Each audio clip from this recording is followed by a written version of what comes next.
Y estos fármacos tienen tres propiedades que las comparten. Y eso explica el tremendo uso a nivel mundial. Son analgésicos, son antipiréticos y son antiinflamatorios. Entonces siempre alguien tiene algún dolor en algún lado, algo se le inflamó y puede tener fiebre. Entonces estos fármacos son tan usados que por eso ustedes, vamos a ver los que hay acá en el país, son casi 20 diferentes. Tienen que conocerlos. ¿Y por qué hay como 20 AINES? Competencia, mucho mercado. Competencia, mucho mercado. Exactamente, no tiene que ver nada con farmacología. Uno se podría conformar con 3. ¿Verdad? Hay un montón de AINES porque es un negociazo y todas las compañías quieren tener parte del negocio. Y no son negocitos. Hace varios años, la venta de un tipo de AINES solo en Estados Unidos eran 7.700 billones de dólares. Son 7.700 millones de dólares. Más del Producto Interno Bruto de Costa Rica y Nicaragua. Para que se den una idea de estas cosas. Y además, ¿por qué es importante para ustedes ya? Si es un poco más médico, ¿por qué sí es importante para nosotros entonces que sean tan ampliamente usados? Los efectos secundarios. Básicamente, porque aunque sean relativamente inocuos, si un fármaco se usa mucho, aún los efectos adversos más raros van a aparecer, porque la frecuencia de uso es muy amplia. Y vamos a ver una gran gama de efectos adversos.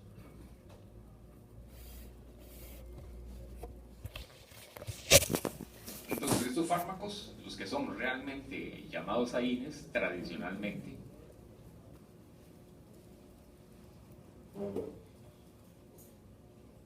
y recordar que no son derivados hormonales. Pero tenemos otro grupo, lo vamos a ver aquí también, dentro de este tema, muy usados, que también alivian, son antipiréticos, pero el problema es que prácticamente no desinflaman, pero sí tienen efecto analgésico y efecto antipirético. Algunos de esos tienen décadas de estar en el mercado. E igual que estos son no esteroideos. Entonces, por eso los AINES son muy importantes, no solo porque tienen un amplio uso médico, sino por esto, y si lo quieren ver al revés, ¿verdad? Los decenas de millones que gasta la caja comprando AINES, ¿verdad? Eso nos lleva después a un problema, después podemos discutir un poquito más. Hay que tener conciencia en la prescripción de esto. Bueno, ya para entrar en materia, ya nos dejamos de parafernalia, vamos a ver el mecanismo de acción de los AINES. ¿Todos lo recuerdan? Sí. Sí, Denise dijo que ella sí, ve que derecha. Y el color era lo mismo de bioquímica ahí, ¿verdad? Entonces, si recordarán, porque después lo vamos a utilizar, el ácido araquidónico son precursores. El ácido araquidónico es precursor. ¿Para qué más utiliza el cuerpo el ácido araquidónico? Ahora que veo esto aquí. No griten todos, no. Con solo uno no importa, o dos. ¿Para qué más usa el cuerpo el ácido araquidónico? Para los esteroides, ¿es? Para los esteroides. No, Para los la estrógenos, estructura más similar. No. Los estrógenos. ¿Qué? Creo que son los estrógenos. No, son los estrógenos. No, va a tener estrógenos como de lagartija entonces. No me acuerdo. Es que lo leí hace poco. ¿Para qué más? No se vale leer lo que ya aquí puse. ¿Para qué más? Era la pregunta. Además de prostaglandinas, usa el cuerpo el ácido araquidónico, que es liberado, como ven aquí, por una fosfolipasa 2 y puede ser una fosfolipasa 6 y otras cosas.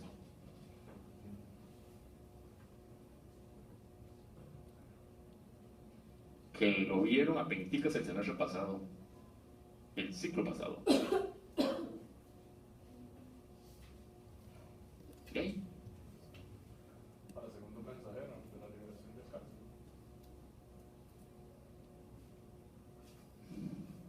supuesto que no. Aunque la vía de señal se libera calcio en algunos casos. Hijo de puña. Va a ser lenta la clase de hoy. Estos son icosanoides. Prostaglandinas son icosanoides. Bueno, seguro es que como no vienen a clase, eso puede explicar. ¿Alguien vino a la clase de asma, la del ciclo pasado? Sí. Bueno, 6 vinieron, algo es algo. De los 6 que vinieron,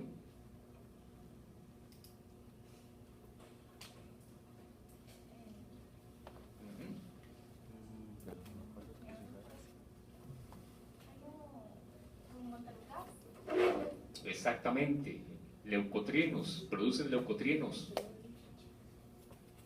¿Y eso para qué les sirve a ustedes?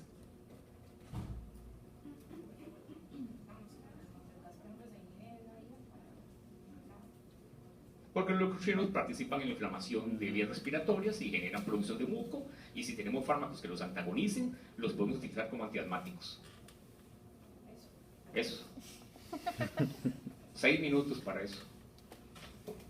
Entonces acá, esta parte a veces mete en la pata, yo no sé por qué, si ya lo vieron en bioquímica, entonces lo vamos a enfatizar. Me pareció que el año pasado metieron una pata y enredaban todo. Entonces, esto es metabolizado por la ciclooxigenasa, ¿recuerdan? Entonces la ciclooxigenasa, la enzima, realiza 2 funciones. Una función de ciclooxigenación y la misma enzima hace una función de peroxidación, la misma ciclooxigenasa. Las 2 funciones las hace la ciclooxigenasa. Aquí produce prostaglandina G2, que es cuando lo cicla, y cuando realiza la reducción de la G2 produce la prostaglandina H2, ¿verdad? Entonces la prostaglandina H2 va a ser utilizada por sintasas específicas de tejido para producir las prostaglandinas finales activas. La prostaciclina tromboxano, la E2, la F2, la D2. Y las prostaglandinas actúan en sus receptores. Entonces, ¿qué hacen los AINES? Bloquean la COX. Los AINES bloquean el paso superior de forma inespecífica, por lo general.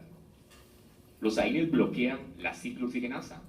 Los AINES no bloquean las sintasas. Y los AINES no antagonizan receptores de prostaglandinas. Entonces ven que todavía tenemos un montón de blancos terapéuticos posibles, porque el efecto de los AINES es totalmente inespecífico en la parte superior de la vía, ¿verdad? Entonces, según la sintasa, ¿verdad? En las plaquetas, que ahora la vamos a ver, tenemos tromboxano sintasa A2. Si agarra la H2, va a producir tromboxano A2. En el endotelio vascular tenemos la prostaglandina sintasa. Si la prostaglandina sintasa agarra la prostaglandina H2 producto de la COX, va a producir prostaciclina. Y estas actúan en su receptor dándole efecto, ¿verdad? Entonces, el principal efecto de los AINES es inhibiendo las ciclooxigenasas, pero también se le han citado otros efectos que podrían ayudar a su acción farmacológica. Inhiben la migración leucocitaria, inhiben la desinidad y degranulación de neutrófilos, pueden inhibir la fagocitosis, la fosfolipasa 2, y hay otro par de mecanismos también descritos. Pero el grueso de la acción sigue siendo inhibición de la COX, ¿verdad? De la ciclooxigenasa.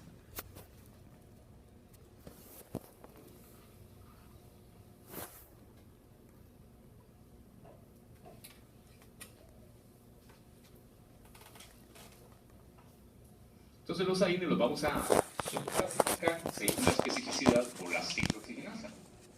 Ya sabemos que tenemos los humanos 2 ciclooxigenasas. Entonces tenemos AINES no selectivos, inhibidores de COX-1 y COX-2, en proporciones variadas, y los llamados selectivos o COXIF son los que inhiben preferencialmente la COX-2.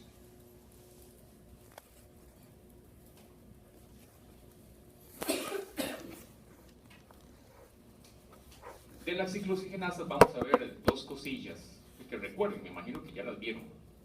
Dos cosillas que nos van a servir ahora para seguir hablando. Entonces aquí tenemos una ciclooxigenasa. Por problemas de videoin se ve raro, parece que el foco se está quemando, pero vean qué bonito que es. Entonces, aquí, ven esto verde que está aquí. Entonces, este es el canal hidrofóbico o la invaginación de la ciclooxigenasa. Esto verde que está acá es un AINE interaccionando con el canal hidrofóbico. Entonces, en el canal hidrofóbico se realiza la ciclooxigenación. Y aquí arriba, no lo ven bien, está como en gris. Aquí está la función de peroxidación para producir prostaglandina H2. Ok. Y aquí tenemos un esquema del canal. En el esquema del canalito nos va a servir la tirosina de la 385, es esta. La serina, esta de la 529 y 516. Y esto que está aquí, eso sería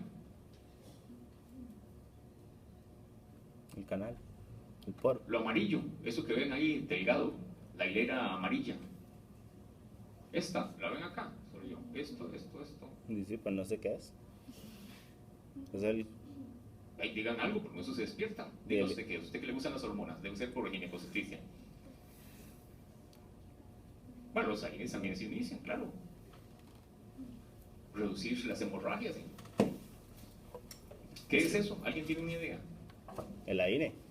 No.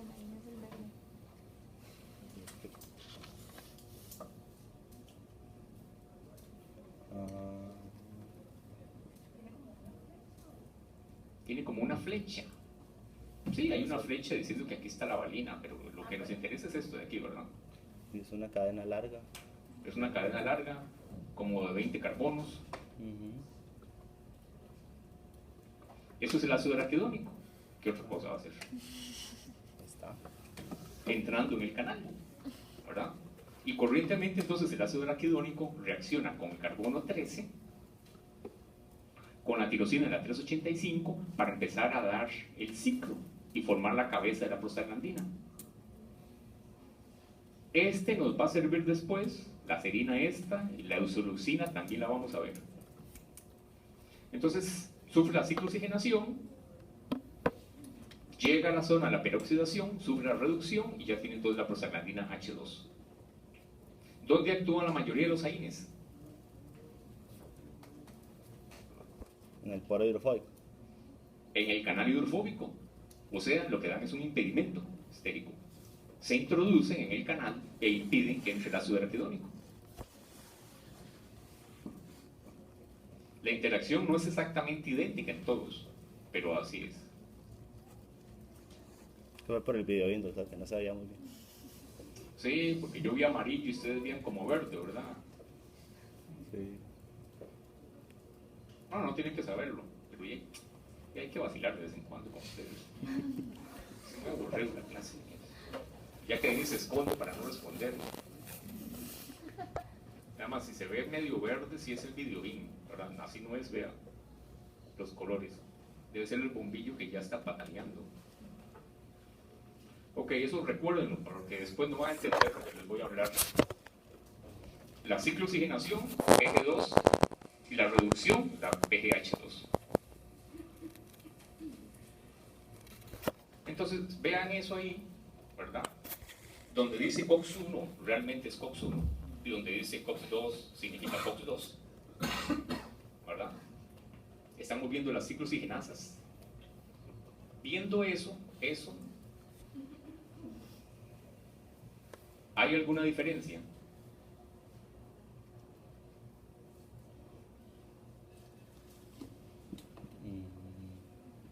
¿Ven alguna diferencia entre una y otra? Sí. Sí, pues puede tener el placer de indicarnos su apreciada observación.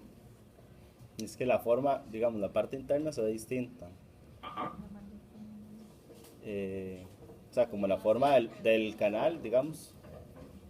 La entrada es como similar, pero después de estas, es que es la forma, digamos, una parece como un bastoncito y la otra... ¿Sí? Ven que aquí, sin hacer mucha apreciación, ven que el canal de la COX-2 es mucho más grande que el de la COX-1. Estamos hablando de nanómetros, pero es más grande, ¿verdad? Y vean que aquí la COX-2 tiene una valina y la COX-1 tiene una isoleucina. La isoleucina, recuerden que es mucho más grande que la valina. Entonces la COX-2 aquí tiene más espacio y esto es lo que se llama el famoso bolsillo lateral, el side pocket de la COX-2. Entonces cuando descubrieron que la COX-2 son isoenzimas pero no idénticas, la COX-2 tiene un bolsillo lateral y la COX-1 no, se les ocurrió hacer fármacos que fueran más específicos para reaccionar en el side pocket y aparecieron los famosos COXIF, inhibidores de la COX-2 selectivos. Entonces los COXIF los van a ver, van a ser metilsulfonas, van a tener este grupo, o sulfonamidas, para que más fácilmente interaccione y ancle en el bolsillo lateral. Y supuestamente, como la COX-1 no lo tiene, va a ser más difícil la reacción y mucho más difícil que inhiban la COX-1, mientras si van a inhibir la COX-2. Entonces, eso es importante tenerlo presente. Y la otra diapositiva que vamos a ver, que son generalidades. ¿Por qué? Pues así sabemos las indicaciones de los AINES. Tienen montones de indicaciones de los AINES. No solo en reumatología, en ginecobstetricia tiene un montón de indicaciones. En oftalmología, un montón de cosas tienen indicaciones. Entonces, tenemos 2 ciclooxigenasas, ¿verdad? No tenemos 3 ciclooxigenasas, y eso está muy claro. Los perros tal vez, los humanos no. Entonces en los procesos inflamatorios participa la 1 y la 2, principalmente la COX-2 porque esta es la que más induce. En la protección de la mucosa gástrica participa más la COX-1, pero también la COX-2, ¿verdad? Entonces si tenemos ciclooxigenasas que participan en la protección de la mucosa gástrica y damos fármacos que los inhiban, ¿qué va a pasar? No hay que ser un genio. Entonces sabía desde el puro comienzo. Bueno, el puro comienzo no, hasta los 70. Porque a partir de los 70 fue que supimos que inhibían las ciclooxigenasas. Antes no. ¿Qué va a pasar? Y úlceras y eso. Van a ser gastrotóxicos. En la parte de la agregación plaquetaria, la COX-1 agrega las plaquetas. No tienen COX-2 las plaquetas maduras. En la función renal, sobre todo cuando hay compromiso por reducciones de volumen, las 2 ciclooxigenasas mantienen la perfusión renal y son importantes ahí. Entonces no hay que ser un genio. Si tenemos un paciente con insuficiencia renal aguda, o crónica, inestable, o con insuficiencia cardíaca, o con cirrosis y ascitis, parte de la función renal está dada por las prostaglandinas. Si les damos AINES, se las inhibimos. Y es ahí cuando precipitamos insuficiencias renales agudas. La ovulación, bueno, eso no nos interesa mucho. La COX-2 es la que media principalmente la ovulación. La I2 endotelial. Entonces, en el endotelio, las células del endotelio producen prostaciclina por COX-1 y por COX-2, pero mucho más por COX-2. Más o menos 2/3 son por COX-2 y 1/3 es por COX-1. Y en el desarrollo de cáncer, que eso se conoce desde hace más de 35 años, se sabe que los AINES reducen la progresión de un montón de tipos de cáncer, ¿verdad? Y la aparición. Ahí participa principalmente la ciclooxigenasa de tipo 2. Ahora nos interesa saber las funciones de las prostaglandinas. Eso hay que conocerlo. Mínimo estas, para poder tener una idea de qué estamos hablando. Las funciones de las prostaglandinas relajan el músculo lisovascular, sobre todo la E2 y la I2. El tromboxano A2, producto de la PGH2, que es utilizada por la tromboxano sintasa A2 plaquetaria y produce tromboxano A2, agrega las plaquetas. La prostaciclina endotelial desagrega las plaquetas. La I2 reduce la actividad simpática epicardial. Entonces, tiene aparentemente un efecto antiarrítmico. Recuerden que ahora los AINES también se asocian con un ligero riesgo de fibrilación atrial. Ustedes que ya son gatos en esto, la E2 inhibe la 5-lipoxigenasa y reduce la producción de leucotrienos. Damos AINES, inhibimos la E2. No se inhibe la 5-lipoxigenasa, hay más leucotrienos. Eso facilita el desarrollo de broncoespasmos en pacientes asmáticos alérgicos a aspirina, sí. La E2 y la I2, sobre todo a nivel de riñón, secretan muco, bicarbonato, mejoran el flujo sanguíneo. La E2 y la I2 son las gastroprotectoras. La E2 reduce ligeramente la secreción de HCl. Contraen el músculo lisoterino, E2 y F2. Modulan la evacuación uroescleral,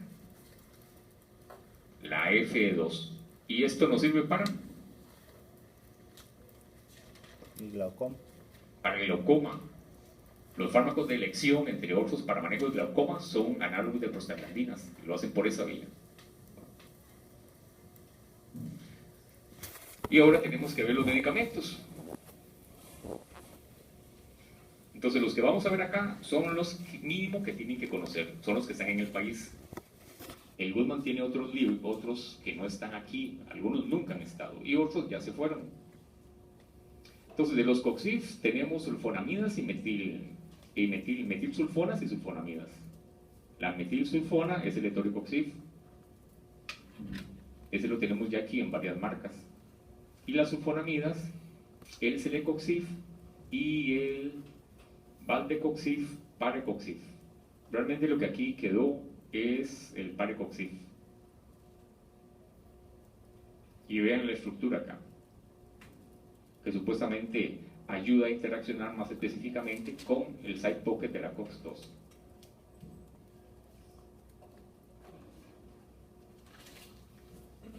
Y de los no selectivos, ahí tenemos el grueso de los no selectivos.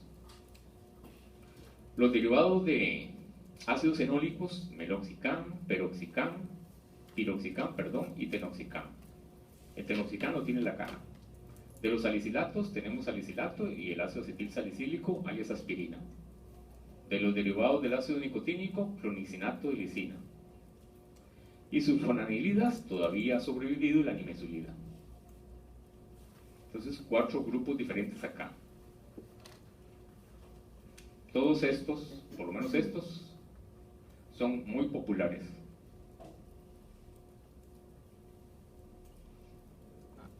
Y seguimos con los no específicos. Tenemos derivados antranílicos, el ácido mefenámico, el Ponstan, todavía hay Ponstan. Los derivados del ácido propiónico. Aquí tenemos fármacos muy utilizados: flurbiprofeno, ketoprofeno, dexketoprofeno, ibuprofeno, loxoprofeno y el naproxeno. Son derivados todos del ácido propiónico. Y el otro grupo grande son los derivados del ácido acético, del indol acético, indometacina y sulindaco. De los fenilacéticos, el famoso diclofenaco. Y los pirrolacéticos, el ketorolaco, que también hay acá en el país. Entonces vean, sin algunos de estos fármacos, ¿verdad?, hay caos nacional. Y ahí pueden ver ustedes la diferencia en las selectividades. El más selectivo COX-2 que tenemos, sin duda, es el etoricoxif. Pero después vean con este, el miloxicam, la nimesulida, el celecoxif, el diclofenaco. Tienen mayor predilección por la COX-2, sin ser tanto selectivos. El celecoxif ya ha metido dentro de los selectivos, tradicionalmente. Pero vean que se parece mucho a estos otros. Entonces, estos otros se han también llamado preferenciales. Tienen mayor afinidad por la COX-2. ¿Qué hace eso? Hace que sean menos gastrotóxicos. Mientras que en el otro extremo tenemos fármacos como ketorolaco, más COX-1, flurbiprofeno, ketoprofeno, indometacina. Este grupo de aquí, ¿verdad?, son de los más gastrotóxicos.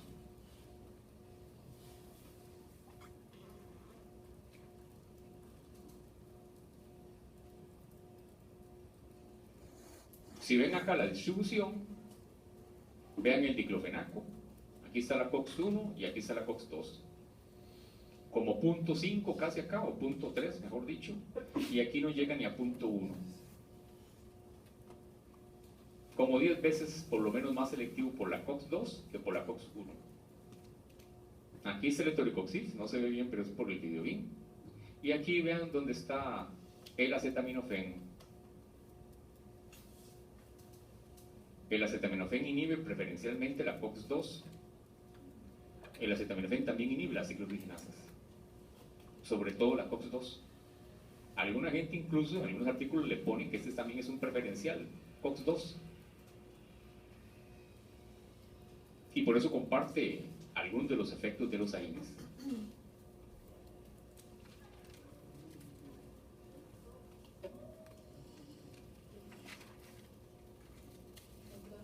Sí. No entendí el gráfico anterior, o sea, ¿cómo se lee? ¿Cómo se lee? ¿Cuál de los dos? El anterior a este.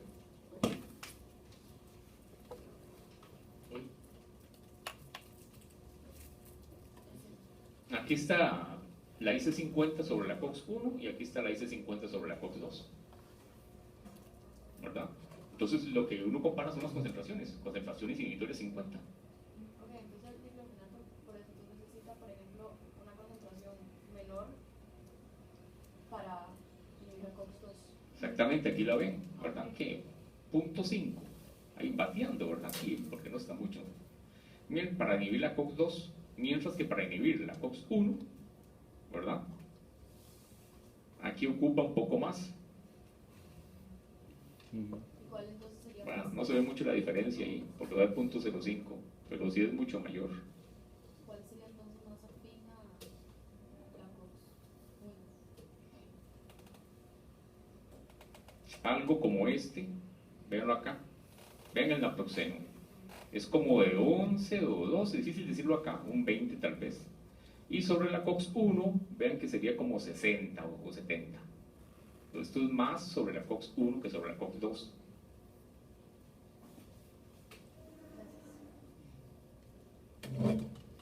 Si queremos ver acá el meloxicam, ¿verdad?, vean que sería aquí sobre la COX-2 y aquí sería sobre la COX-1. Tienen más afinidad, un poco más sobre la COX-2 que la COX-1.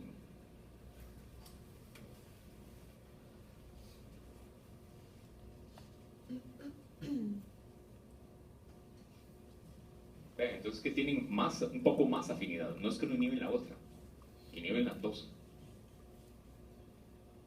Eso explica por qué los llamados preferenciales y los COX-IF también producen gastrotoxicidad, porque no son absolutos.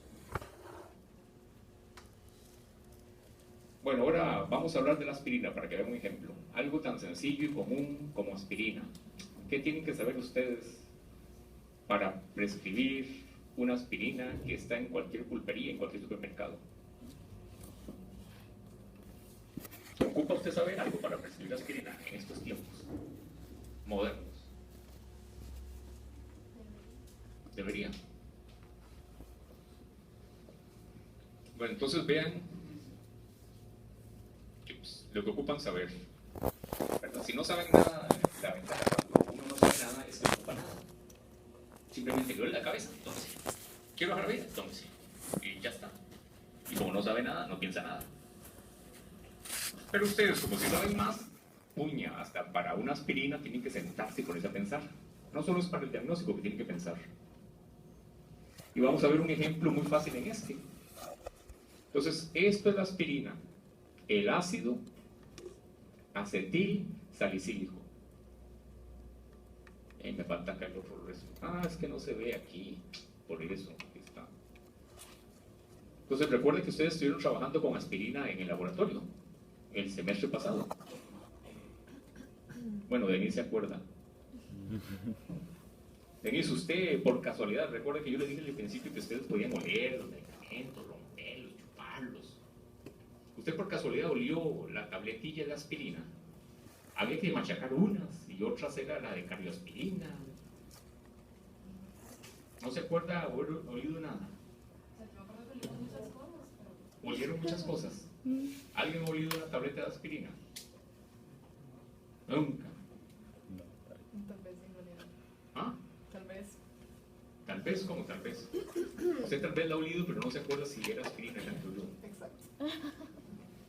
Sí tiendo a oler las cosas, entonces puede que lo haya olido en algún momento, pero no me acuerdo qué huele. Hay que olerlas, ¿verdad? Entonces, si lo hubieran olido, aunque sea un platillo nuevo, le duele a vinagre, ¿verdad? ¿Y por qué la aspirina es famosa? Por el efecto antiplaquetario. No. ¿Por qué la aspirina es famosa y única?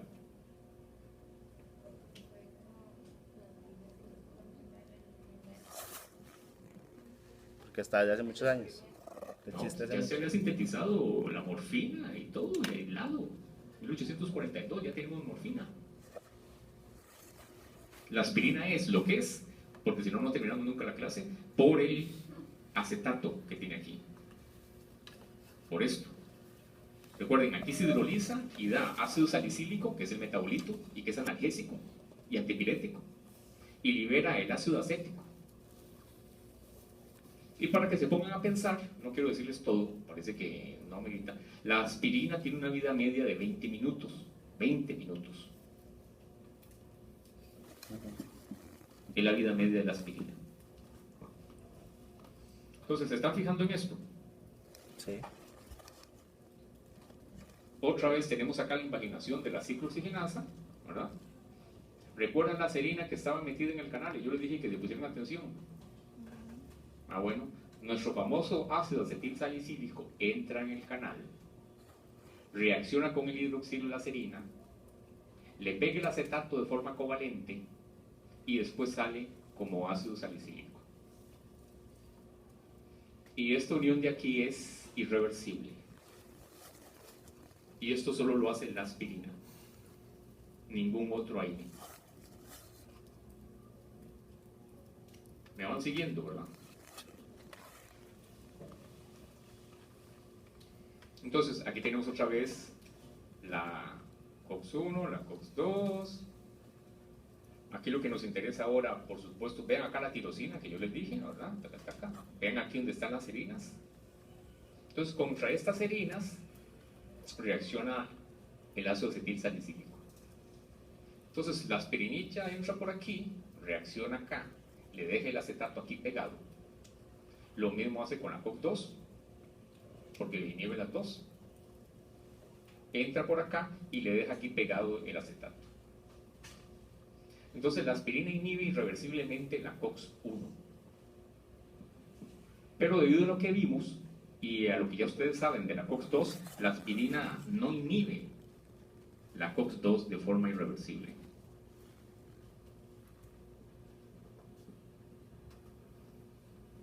Vean que aquí es mucho más ancho que esta. Entonces, acá el impedimento del acetato no obstruye totalmente el canal, solo parcialmente. Y eso permite entonces que el ácido araquidónico siempre se pueda colar. Porque recuerden que lo que tiene es como forma de L. O sea, el ácido araquidónico siempre entra al canal, de la COX-2, no de la COX-1. Aquí lo tenemos. ¿Lo ven otra vez? Entonces lo que va a pasar es que cuando está acetilada por la aspirina en la COX-2, no puede entrar tanto al canal. Entra y lo que deja aquí expuesto para reaccionar con la tirosina en la 385 es el carbono 15, no el 13. Si reacciona con el 13, da PGG2, ¿verdad? Si reacciona con el 15, cuando está acetilada por la aspirina, produce 15 ácido hidroxi y cosa pentaneoico. No genera prostaglandinas, pero sí GTs. Este intermediario sale y por acción de lipoxigenasas es convertido en lipoxinas. Las lipoxinas son vasodilatadoras y gastroprotectoras. Entonces, esto es lo que se llama lipoxinas producidas por aspirina.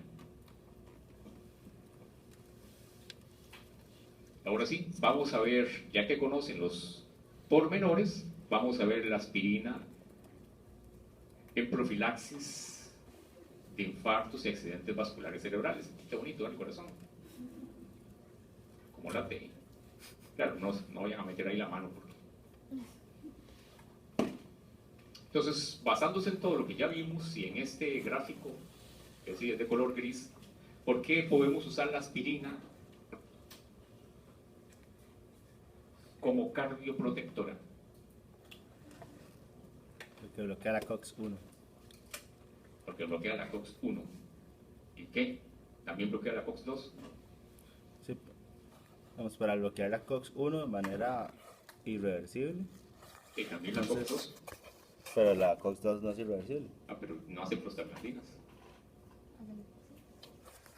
Sí.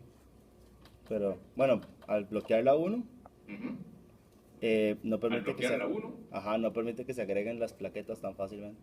no permite que se agreguen las plaquetas tan fácilmente. ¿Ustedes querían agregar algo? Es por la acción que está ahí la primera, por la acción que impulsan a dos.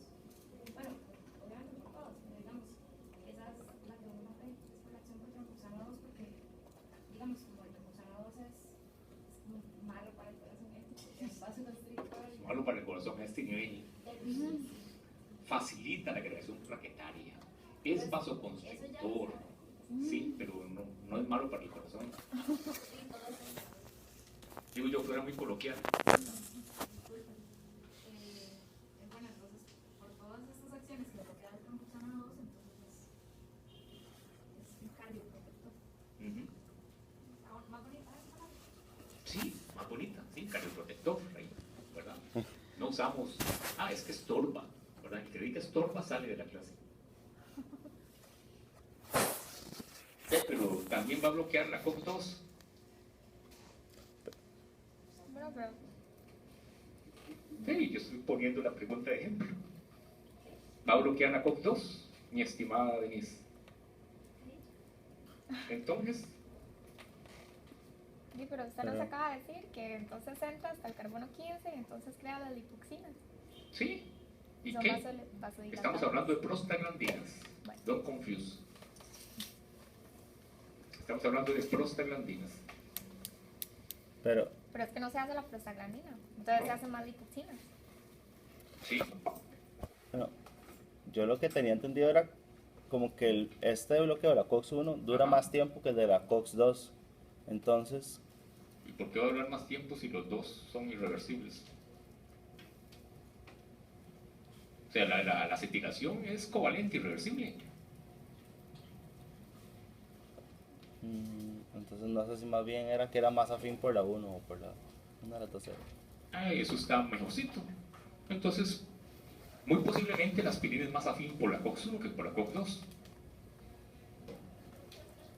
Por supuesto, 170 veces más afín por la COX-1. ¿Y eso qué? Entonces se dan dosis bajitas para Se que, dan dosis bajas. para que casi todo se vaya para la 1 y no para la 2. Para que preferencialmente inhiba, no para que todo se vaya, ¿verdad? Porque, si yo redacto así en el examen, no me reclamen, ¿verdad? Es que usted dijo que para que se vaya, y para que se vaya ¿a dónde? ¿Verdad? Para que preferencialmente inhiba esta, porque esta inhibe el tromboxano A2, que es el vasoconstrictor y agregante plaquetario, y me inhiba menos la COX-2, que es la que principalmente produce prostaciclina, y la prostaciclina es el vasodilatador y antiagregante plaquetaria. Ya, no costó tanto, ¿verdad? Entonces lo que tenemos es un equilibrio entre tromboxano 2, agregante plaquetario, y prostaciclina, antiagregante plaquetaria. Queremos que este lado de aquí predomine. Por eso damos dosis bajas. Y eso no lo permite porque la unión es irreversible y también porque es mucho más selectiva por la COX-1 que por la COX-2. Entonces, preferencialmente bloqueamos esta y dejamos COX-2 para que siga produciendo prostaciclina y vasodilate y aún así sea antiagregante. Entonces dejamos el efecto antiagregante, bloqueamos el agregante, ¿verdad?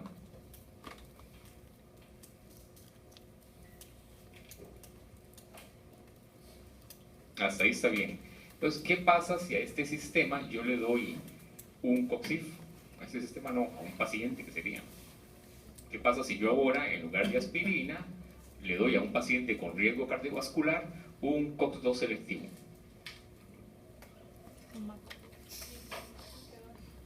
Sí. ¿Y le va mal? Ah, pero explíquemelo. ¿Le va mal, peor? Aumenta el, No es que yo no entiendo efecto. estas cosas. ¿Ah? aumenta el efecto de agregación plaquetaria y vasoconstricción. ¿Por qué? Porque está inhibiendo solo la 2 y está disminuyendo más bien entonces la disminución de la agregación plaquetaria y la vasodilatación. Y está entonces toda la ácido araquidónico se va para el consumo.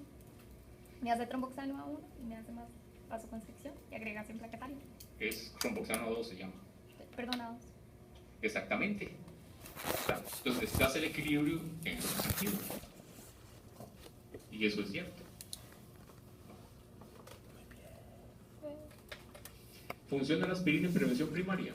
Sí, ya está demostrado. En prevención primaria de infartos, AVCs y en general muerte vascular, la aspirinita, aquí estamos hablando de dosis bajas, ya, protege en un 12%. Principalmente reduce los infartos no fatales y prácticamente no tiene efecto en accidentes vasculares cerebrales. ¿Y qué pasa en prevención secundaria? ¿Funcionará o no funcionará? ¿Será menor o será mayor? Si aquí apenas es un 12. No sé. Difícil, ustedes no colaboran, ustedes con la didáctica, muchachos. ¿Será mayor o menor? Díganme, no importa. Menor. Yo pienso que sería menor. ¿Usted piensa que sería menor y alguna estimada razón por cuál sería menor? Porque estamos hablando de prevención secundaria, o sea, ya el evento ocurrió. Sí. Entonces la protección debería ser menor. ¿Alguna otra idea? Tal vez podría ser mayor porque son seleccionados pacientes, ya no van a ser a todos, sino a los que ya se sabe que tienen alterado, digamos, el... Es que lo de prevención primaria yo no le doy a todos, yo lo doy a los que ya tienen dislipidemias, hipertensos, diabéticos, pero que no les ha dado un evento. Sí, pero... Lo de prevención primaria no es que yo lo doy a todo el mundo. Sí, yo sé, pero digamos, no es los mismos factores de riesgo que gente que ya se sabe que, digamos, tuvo el evento. Tal vez pueda ser mayor. Bueno, ahí estamos en un problema, menor o mayor, menor o mayor. Vea qué dilema se arma. Sí, Y solo estamos hablando de pues si una ya pinche tuvo un aspirina. infarto es posible que tenga otro, ¿me entiendes? En prevención secundaria el efecto es mucho mayor, ¿verdad? Esto es uno de los últimos enormes metaanálisis. Ok. Muestra que los eventos vasculares, cardiovasculares, los reduce un 22%. Y otro estudio grande muestra que un 18%. Con una reducción de la recurrencia de infarto de un 30%. Es decir, la aspirina es más eficaz en prevención secundaria que en prevención primaria.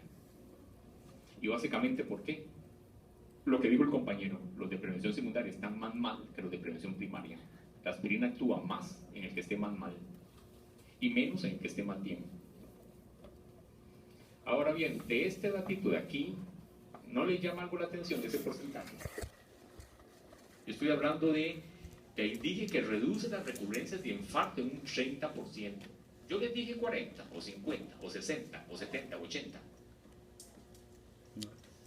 ¿Y eso qué les llama la atención? Los estudios dicen un 30%, 34, 22. Es que... Nada no le es llama la como tan atención. aislado.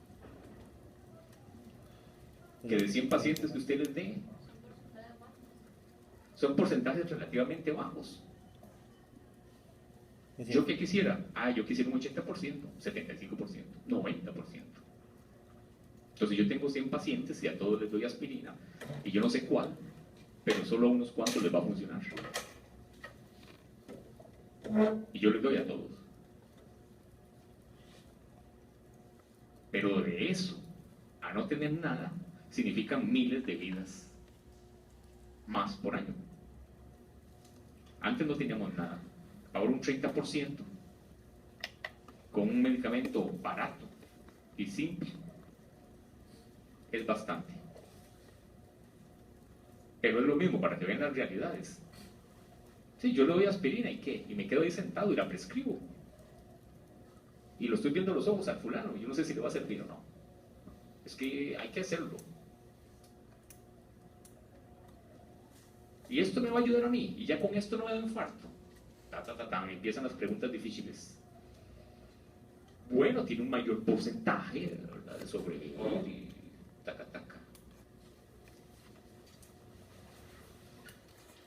Ok, si ya vimos que hay un montón de AINES y que inhiben la COX-1 y la COX-2, ¿por qué es que yo doy aspirina y no doy los demás AINES? Si tengo 18, a excepción de los COX-IF que ya vimos. ¿Y usted nos dijo ya? Sí, claro que les dije, pero quiero que me repitan. Sí, porque es la única, es la única que cuando ingresa reacciona y deja pegado el acetato y luego sale. Exactamente, solo la aspirina hace eso, ningún AINE. Por eso es que se usa la aspirina. Y todavía me falta otra cosa, pero no se lo voy a decir. A ver si van al libro y la leen. No hay ningún AINE que haga eso, solo la aspirina.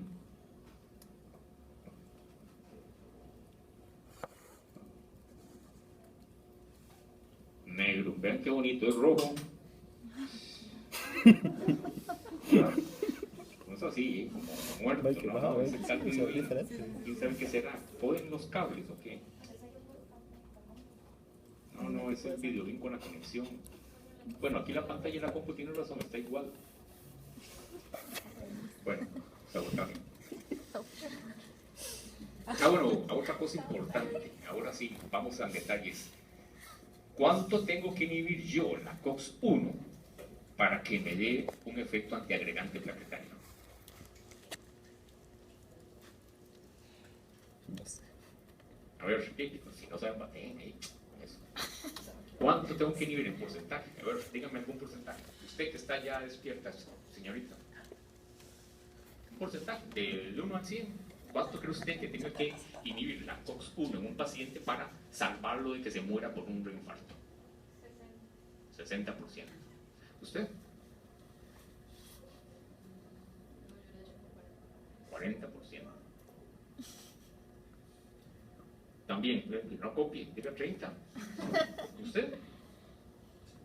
50. ¿Y dice usted qué le gusta? 70. Sí, a lo seguro, ¿verdad? A lo seguro. Es como 5%. 90, bueno. Entonces vean, ¿quién dijo 40? Aquí lo que tenemos es el tromboxano B2, que es el metabolito del tromboxano 2, y esto es in vitro, y aquí tenemos la secreción urinaria del metabolito del tromboxano A2. Entonces, ¿quién dijo que 40? ¿Quién dijo que 50? ¿Quién dijo que 60? ¿Quién dijo que 90? Si yo inhibo 90% la COX-1, apenas estaría inhibiendo 40% de la agregación plaquetaria.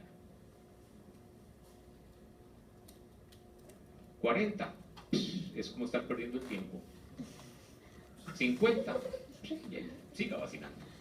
Eso es cuando la gente dice, no, ahí yo me la tomo de vez en cuando, ¿verdad? Entonces, esta partecita de aquí, que se dispara donde están los mayores valores, es esto, miren, de 90 a 100%. Son la misma cosa. ¿Y qué nos dice la curvita? Que tengo que inhibir la COX-1 en más de un 97% para inhibir la agregación plaquetaria de forma razonable.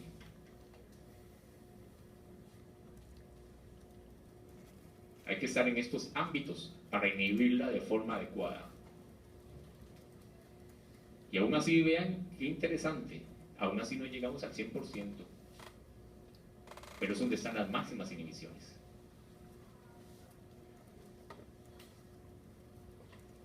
La aspirina, se sabe que a las dosis bajas diarias me produce una inhibición superior al 97%.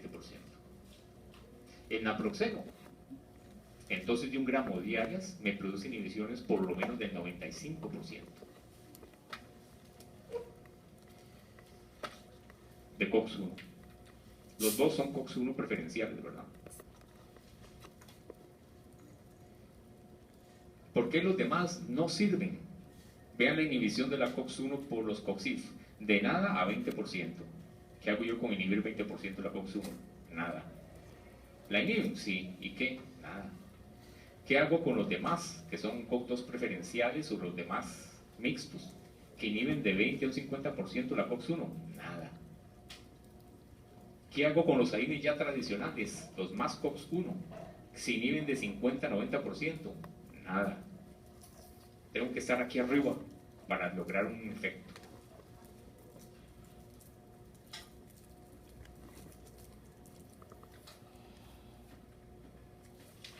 Entonces, como la aspirina está dando un efecto como el 30%, que raro, pareciera no, a la mayor parte de las personas no le sirve y le funciona a una minoría.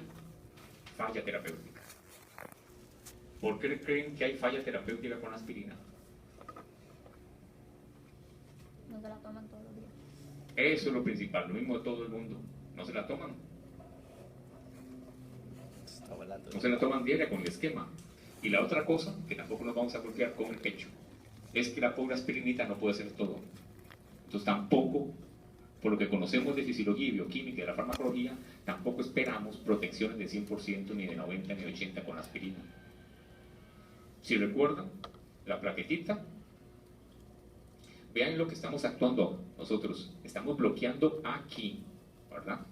Estamos bloqueando la generación de tromboxano A2 y la reacción del tromboxano A2 con su receptor que lleva a la agregación plaquetaria. Pero la plaqueta tiene varios mecanismos de agregación plaquetaria. Por eso ni bloqueando 100%. Esto se inhibe 100% de la agregación plaquetaria. ¿Por qué? Y aquí está la trombina también, que es agregante plaquetario. No la estamos tocando. Aquí están los purinérgicos, sobre todo el P2Y2. No lo estamos tocando y producen agregación plaquetaria. Entonces solo estamos tocando una vía.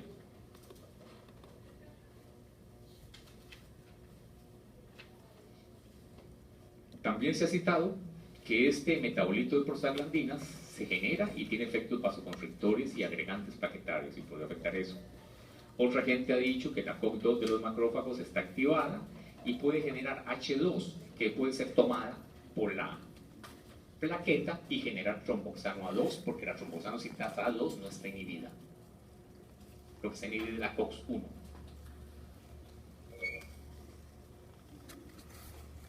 También han dicho que hay personas que pueden tener un alto recambio plaquetario. Eso está en entredicho y ahí se están peleando la gente. De que hay personas que puedan tener COX-2, isoformas de COX-1, donde no reaccione bien la serina con el acetato. Y se discute desde hace mucho tiempo que el uso concomitante de ibuprofeno y naproxeno, y algunos han dicho también que indometacina, con dosis bajas de aspirina reduce el efecto antiagregante de aspirina. Entonces, acá el problema que tenemos es que son estudios, el más clarito de esos fue un estudio, pero fueron voluntarios sanos. Entonces, en todo lado aparece no dar aspirina con naproxeno, no lo combinen en el mismo horario, no dar con ibuprofeno. Lo que pasa es que no tenemos estudios doble ciego bien claros que digan si esto es cierto o no. Entonces, todo el mundo recomienda no combinar, lo cual puede ser un problema a veces. Entonces, y el otro problema que tenemos es que difícilmente van a hacer un estudio de estos, porque entonces lo que queremos ver es darle a alguna gente aspirinita, que le está requiriendo, y a otra gente darle aspirina con ibuprofeno y aspirina con naproxeno, y al final de 6 meses o un año más, ver cuántos se han muerto. Eso es lo que queremos ver. ¿Cuántos se mueren? Difícilmente alguien va a aprobar un estudio de estos sabiendo el riesgo que es muerte, ¿verdad? Entonces estamos como así.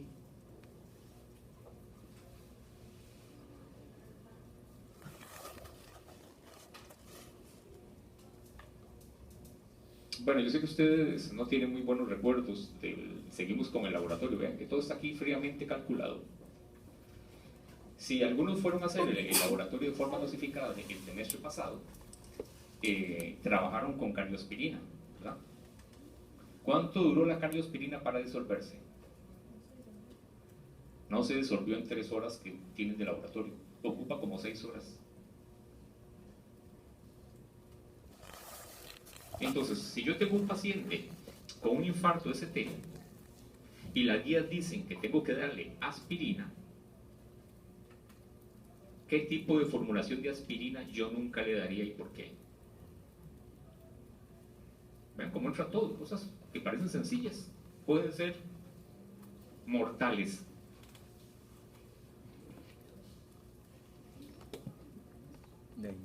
Esa cardio no. Sí, la que tiene recubierta no, porque dura de quién sabe cuánto en hacer el efecto. Usted ocupa un efecto inmediato, jamás le vamos a dar aspirinas con cubiertas entéricas, ¿verdad? Aspirina sin cubiertas les damos. Aquí lo tienen, ¿no? Y ustedes lo vieron en el laboratorio y esto puede ser mucho mayor. O sea, cuando le dan esto ya el paciente infartó.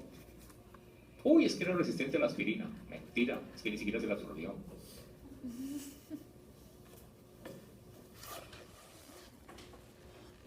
Y aquí viene otra cosa curiosa que no se ha investigado mucho.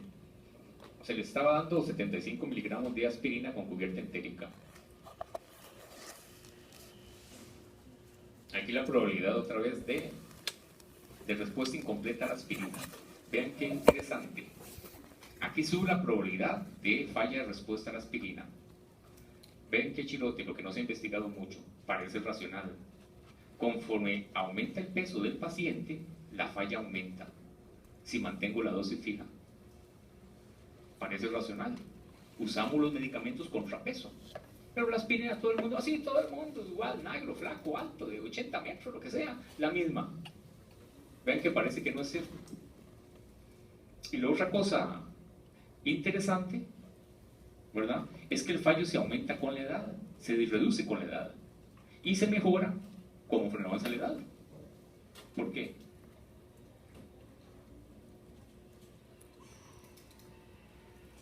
Por el recambio. El recambio plaquetario se hace más lento. No necesariamente. ¿Qué le pasa a la gente de más edad ahora, en esta época? ¿Qué nos pasa? Porque ya yo estoy por ahí. Ya voy a empezar a tomar aspirina por ver. Porque si llego y ustedes me tratan de un infarto, mientras me tratan, yo estoy viendo a Dios ya.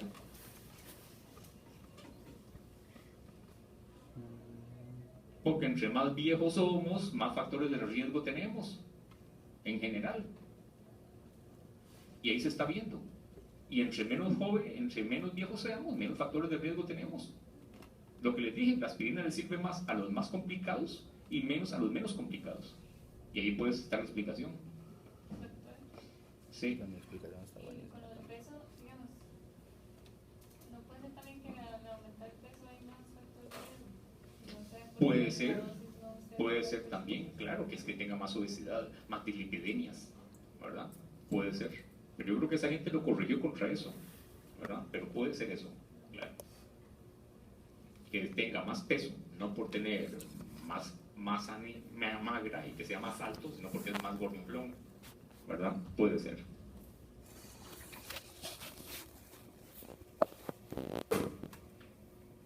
Entonces ahora, rapidito, ¿a quién le voy a dar aspirina en dosis bajas como protección cardiovascular?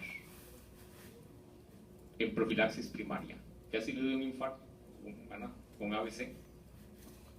¿Cómo lo decido yo? Vean que a veces no es nada easy. ¿A quién le doy? ¿Y por qué tanta vara? ¿Y qué importa? Si es de dosis baja, no vale nada. Y le doy a todo el mundo. ¿Qué importa? Una aspirina no vale nada, es muy poco. Y protege en un 30, ¿para qué me hago bolas? Le doy a todo el mundo y ya está. Ya sé que a uno le sirve y a otros no. Lo que pasa es que no le voy a decir a la gente eso. Una aspirinilla de 81 miligramos, de 75, de 100, también. ¿Y qué? Pues si le duele la panza, eso no es nada contra que me evite un infarto. Ah, pero puede tener efectos adversos severos. Y alguien que tenga, sí, claro, si tiene más factores de riesgo para todo eso, peor. Entonces tengo que pensar a qué le doy la aspirina, porque no a todo el mundo lo beneficia por igual. Y ocupo tener un riesgo inclinado hacia el lado del beneficio y no del perjuicio. Porque si el riesgo que tengo es igual de beneficio que de perjuicio, y como a mucha gente le pasa y se lo dan, no le estoy haciendo nada.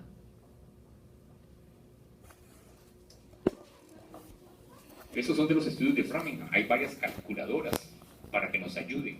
Vean que no son precisas, pero nos dan una guía para no estar bateando las cosas. Si el riesgo a 10 años es menor de 0.6%, perdón, a 10 años, de 6%, 0.6 por año, no se benefician de darle aspirina en dosis bajas. Si la gente tiene riesgo entre 0.7 y 1.4, si son hipertensos con órganos blancos dañados, diabéticos, hacen muy poco ejercicio, un poco de obesidad, sí les puedo dar que se benefician. Y si el riesgo a 10 años es mayor o igual al 15%, o sea, 1,5% por año, esta es la gente que más se beneficia. ¿Ven? Entonces, el que más riesgo tiene cardiovascular son los que más se benefician. Entre menos riesgo tengan, menos se benefician. ¿Qué toma en cuenta calculadora? Hay otra, podemos usar la de lipidemia también. La edad, el colesterol total, si fuma o no fuma, el HDL y la presión. Vean que no es nada del otro mundo y lo podemos tener rápidamente y fácilmente. Y hacer un cálculo que nos dé una idea del paciente.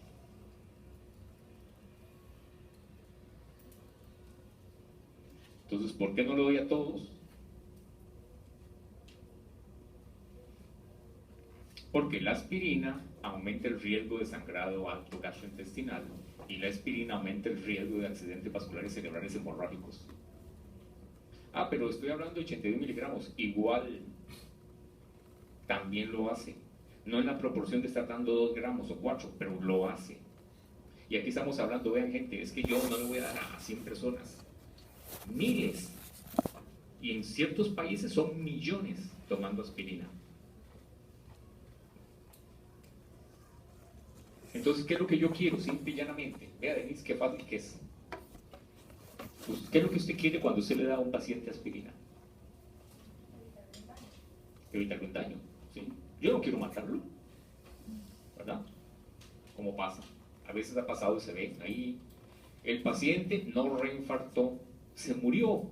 Ah, sí, se murieron más, no por reinfartos, por sangrados y hemorragias provocados por la aspirina para evitar el reinfarto. Entonces yo por lo general quiero que el paciente viva más y no quiero matarlo de otra cosa. Y vamos a ver un ejemplito para que les quede más clarito. Como les dije, no hablamos de 100 pacientes. En términos generales, la aspirina de dosis bajas duplica el riesgo de complicaciones gastrointestinales serias. No estoy diciendo dispepsia o gastritis. Estoy hablando de perforaciones y sangrados. Entonces, eso es un estudio del United del Reino Unido, ¿verdad? En la población general, sin aspirinita, aparece un caso por cada 1000 personas por año, con una mortalidad en el Reino Unido, la mortalidad, entre el 5 y el 15%. Pongámosle que 10% de mortalidad, ¿verdad? Ahora, si yo les doy aspirinita porque lo ocupan, o creo que los ocupan, estaban tomando en el Reino Unido aspirinita 10 millones de personas, 10 millones de personas. Así es como se usa. Estoy hablando de una complicación extra por cada 1000 personas. Estoy hablando de 10.000 complicaciones extra por año por la aspirinita. Con una mortalidad del 10% en el Reino Unido, ahora esto no es igual en todo lado, ahí con 10% de mortalidad, estoy hablando de 1000 muertos extra por año. Entonces estoy matando a 1000 personas y quiero asegurarme de que estén viviendo más de las que yo estoy matando por otra razón. Entonces vean cómo nosotros matamos gente, aún no queriendo. Por eso hay que ponerse a pensar las cosas. Y a veces no es muy sencillita. Y al final ya las guías ya no le dicen nada, ya no hay más estudios. Usted tiene que sentarse ahí y ponerse a pensar. Ahora sí, lo deciden ustedes. Ya no hay más guía, ya no hay más esto. Ve a ver.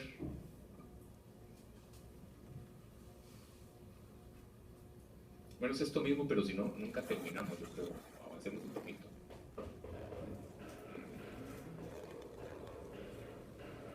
Bueno, de la acetaminofén y de las pirazolonas, los que no desinflaman, que son analgésicos y antipiréticos, ocupamos conocer un par de cosas, o recalcar un par de cosas.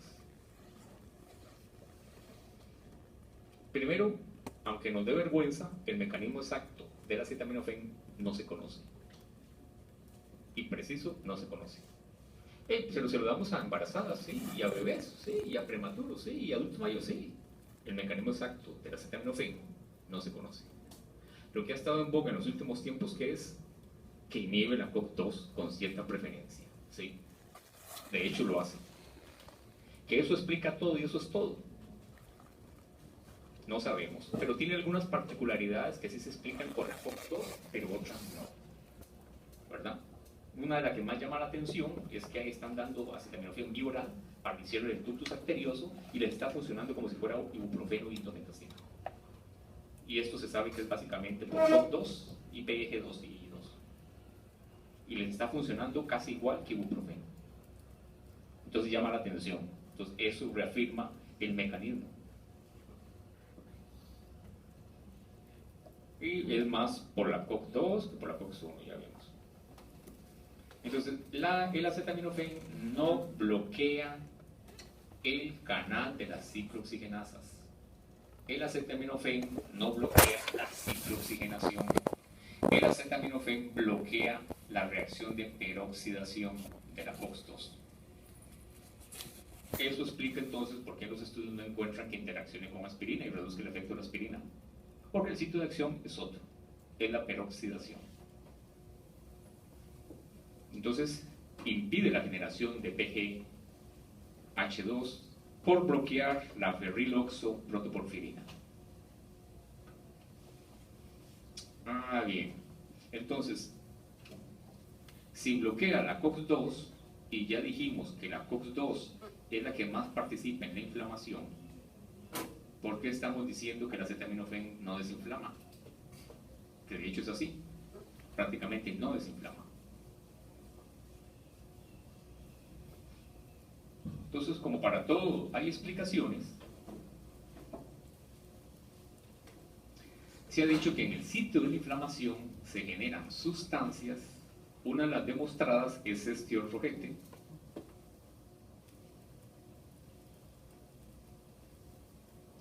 Se generan sustancias en la región inflamada que son capaces de interferir con la acción del acetaminofén sobre la peroxidasa. Y que por lo tanto, entonces el acetaminofén no funcionaría cuando hay inflamación y hay estos mediadores de inflamación.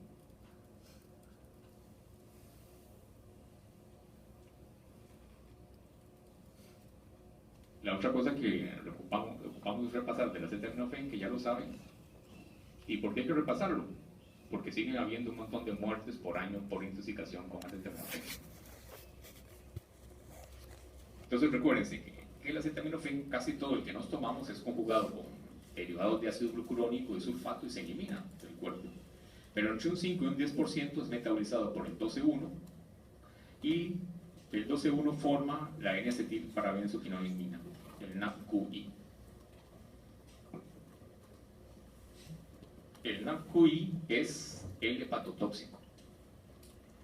Entonces, si a todo el mundo se le va a formar entre 5 y 10% NAPQI, ¿por qué a todo el mundo le damos acetaminofén?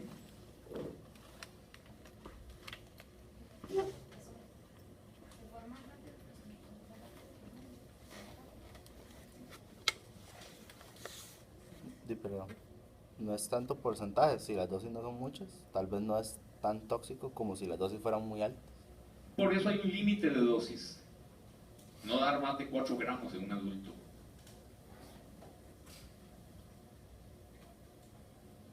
Sí, pero aún así se produce. Y si hay un montón de personas, como las hay, tomándose todos los días acetaminofén, y no se dan cuenta que al tomarse un apanador se toman acetaminofén, que al tomarse una Talix también se toman acetaminofén, y creen que es solo el que les da la caja que dice acetaminofén. Por eso se intoxican. Lo que pasa originalmente es que el cuerpo, recuerden, ustedes recuerdan lo que es el glutatión. Sí, ¿qué es el glutatión?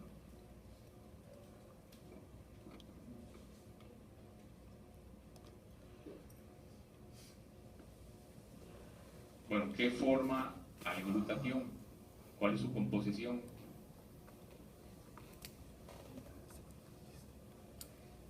El glutatión lo tenemos entre otros lados en el hígado y el NAPQI se conjuga con glutatión y se elimina como derivado de ácido mercaptúrico por orina sin dañar el hígado, a no ser que esto esté relativamente alto por la dosis que tomamos por lo general o porque el hígado ya esté fallando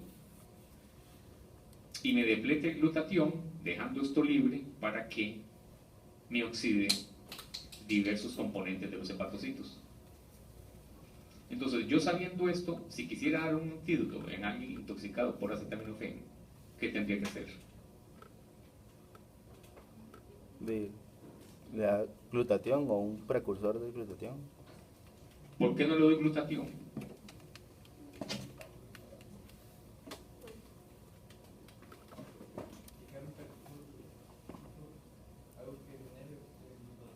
Sí, pues me parece un chiste, le doy glutatión.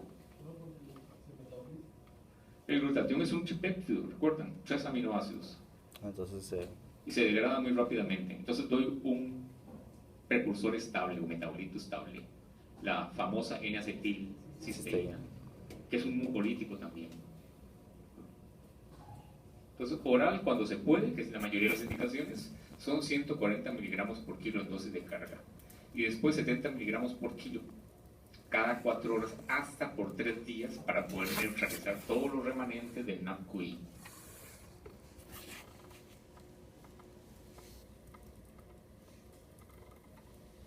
Entonces también habrán oído ustedes hablar, hay gente diciendo que no le demos acetaminofén a los asmáticos, porque aparecieron varios estudios observacionales y los huilas con asma que se les da acetaminofén presentaron más exacerbaciones de asma.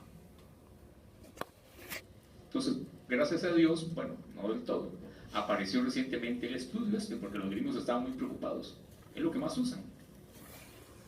Y también recuerden que hay por ahí que sí, que si le damos acetaminofén a la mujer embarazada, esto hace que el huila tenga más riesgos asmáticos y de alergias, un montón de cosas. Pero este estudio de la VICA estudió niños de 1 a 5 años, ¿verdad? Con asma leve, ¿verdad? Persistente. No estamos hablando de asmáticos severos.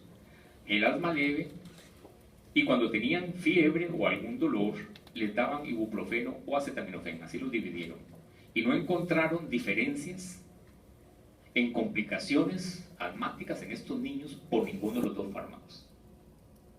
Entonces, aparentemente, el acetaminofén realmente no complica el asma, ¿verdad? A no ser que el ibuprofeno también la complique y no veamos la diferencia, ¿verdad? Eso es lo chirote. Pero digamos que no. Sabemos que tampoco sirve para dolores agudos de espalda abajo el acetaminofén, es casi como placebo, aunque tiene muchas aplicaciones, algunas no sirven. Ok, sigamos entonces con los COXIF, como veníamos. Estos son los 3 que tenemos acá en Costa Rica.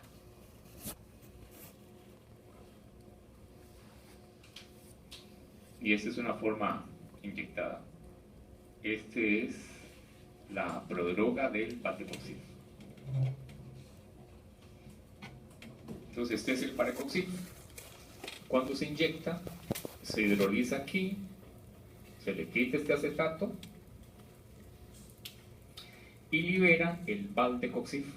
Y este Coxib es el que da los efectos analgésicos. Sobre todo tiene un buen efecto analgésico. En el resto del mundo casi, esto ya fue prohibido hace años.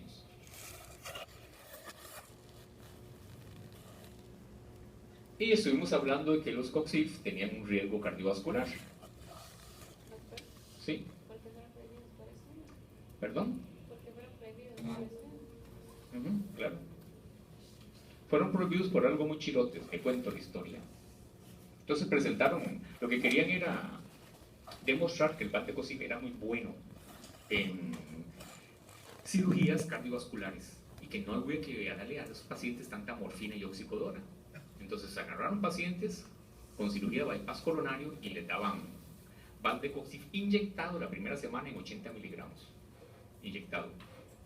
A la segunda semana le daban en tabletas 80 miligramos, 2 semanas era. Al final hicieron el análisis y se dieron cuenta sorpresivamente que los pacientes que les dieron Valdecoxib, no los que les habían dado oxicodona y otros analgésicos, se murieron más. Y como estaba la teoría esta, dijeron es eso. Y los de la compañía dijeron no, no es eso, es que dimos dosis muy altas. Y perdió selectividad. Entonces hicieron el mismo estudio, se lo permitieron, con 40 miligramos y 40. Al final de las 2 semanas se demostró que se morían más, casi igual que con 80, los que tenían Valdecoxib. Pero claro, estamos hablando de bypass coronario, muy alto riesgo, ¿verdad? Ya se sabe que eso es una contraindicación de AINES actualmente. Entonces, en todo el mundo prohibieron el Valdecoxib. Aquí, yo no sé por qué dejaron el. Es un buen analgésico y si no tiene ningún factor de riesgo, gente joven, se podría justificar, pero.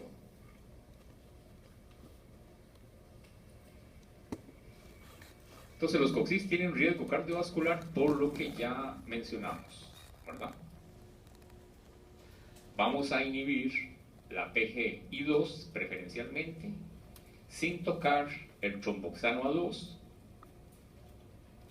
de tal manera que esta es la situación que tenemos. Mucho tromboxano A2, nada PGI2. Por lo tanto, todo está desplazado hacia el lado de la agregación plaquetaria. Entonces, más fácilmente provocamos trombos.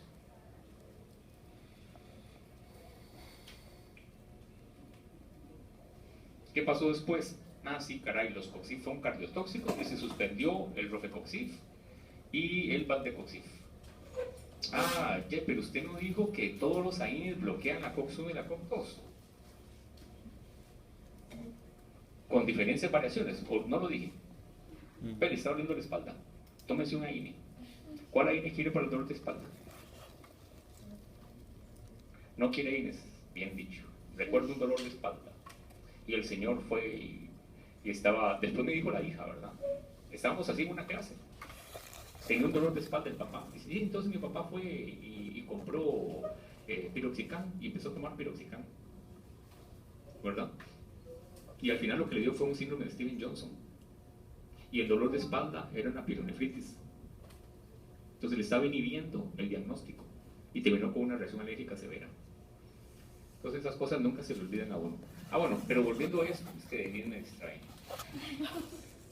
Volviendo a esto, recuerda que les dije que todos tienen inhibición de las dos.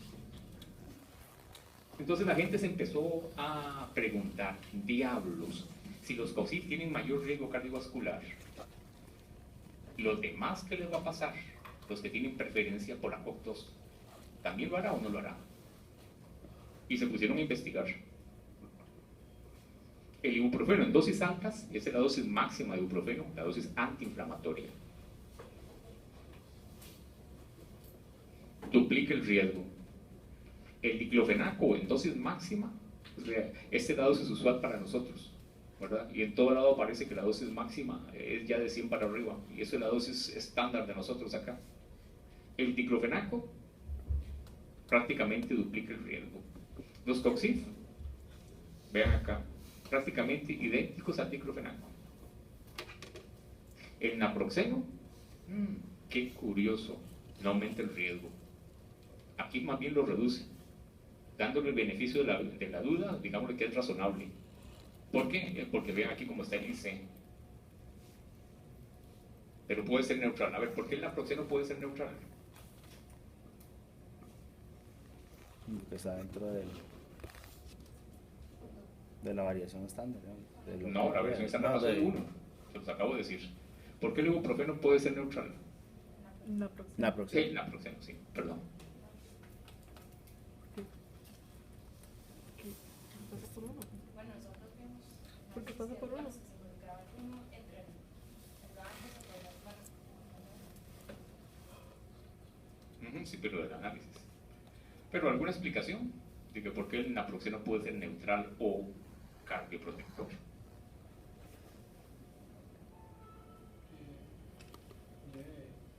De manera similar a las opciones de los otros.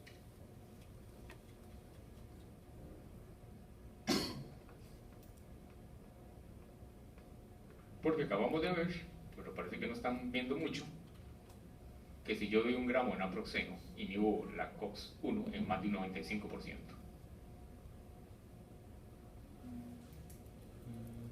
¿Y por qué el diclofenaco se parece a los COXIF y tiene un riesgo cardiovascular similar? Porque es más selectivo para COX-2. Es más selectivo para COX-2, por eso es un poco menos gastrotóxico que otros AINES. Ujú.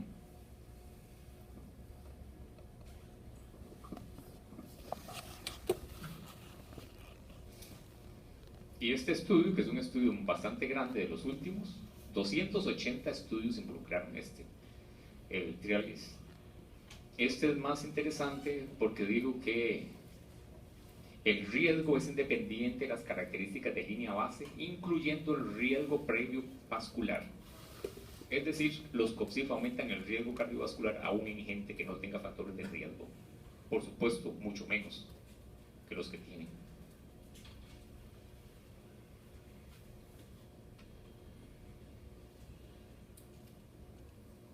El ibuprofeno puede afectar a la aspirina, ¿sí? El riesgo, aquí aparece un poco menor. ¿Por qué estas variaciones? Bueno, porque cuando usamos ibuprofeno de 2,4 gramos al día, tiene un riesgo muy incrementado.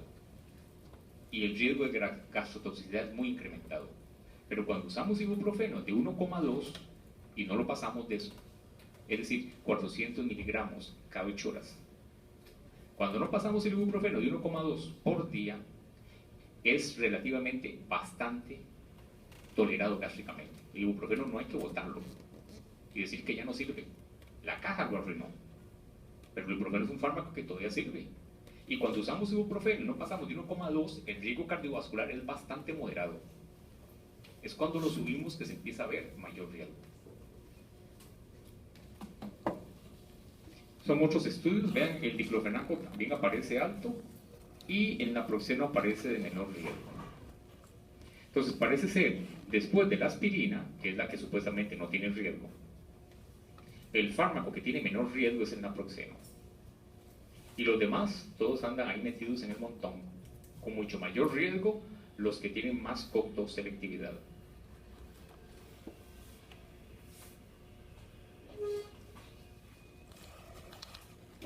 ¿Cuánto representa el riesgo en números reales? Sí, muy triste.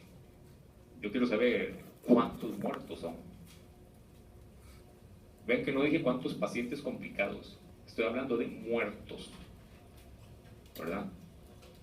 No de cuánto se complicó y salieron bien y estuvieron en el hospital 2 semanas y gastaron millones en seguridad social. Estoy hablando de muertos. Los COXIF tienen el mismo riesgo que el diclofenaco. ¿Cuánto es ese riesgo? 3 eventos cardiovasculares nuevos por cada 1000 pacientes. Y de estos 3, 1 se muere. Si el paciente es muy complicado, con bypasses coronarios y cirugías coronarias, hay gente que ha dicho que la mortalidad es 2. Entonces, 1 de cada 1000 con estos fármacos se pueden estar muriendo. Es bajo, y 1 de cada 1000, sí, pero son muertes y lo toman millones de personas en todo el mundo. Esto significa miles de muertos.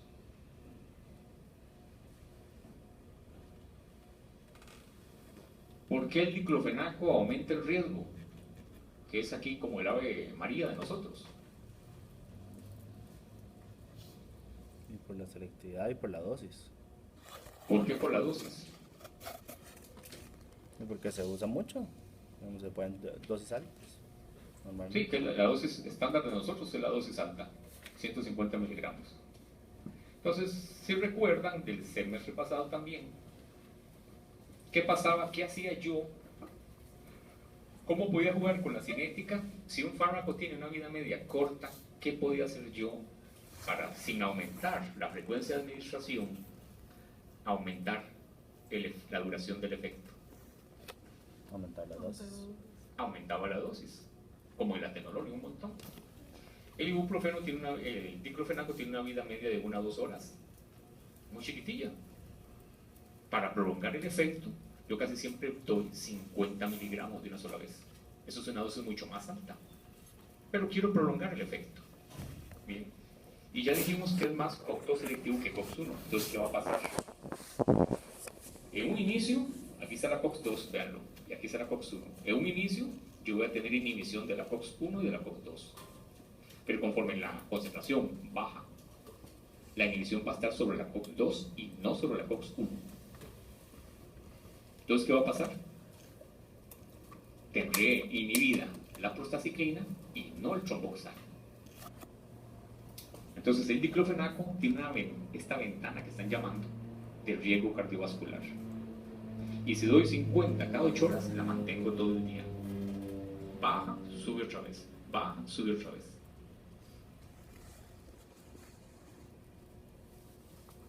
Vean el celecoxib, que es similar en las dos. Vean el ibuprofeno, ¿verdad?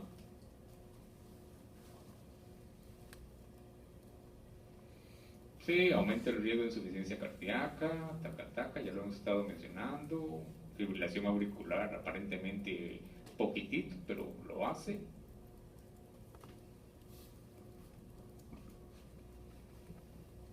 Y ahora la otra gran pregunta, sí, ya infartaron, sí, sobrevivieron, claro, y van a tener dolores, no necesariamente por el infarto, después, algún otro dolor, alguna otra cirugía, golpes, problemas, son pacientes con artritis. ¿Les puedo dar AINES a estos pacientes? ¿Cuándo les doy los AINES? Ya no tienen riesgo incrementado, se redujo.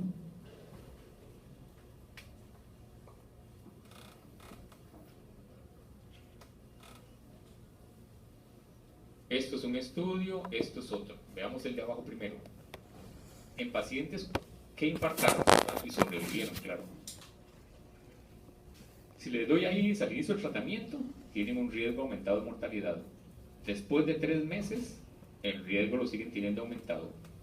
Después de 1 año, el riesgo está aumentado. Después de 5 años, el riesgo sigue aumentado.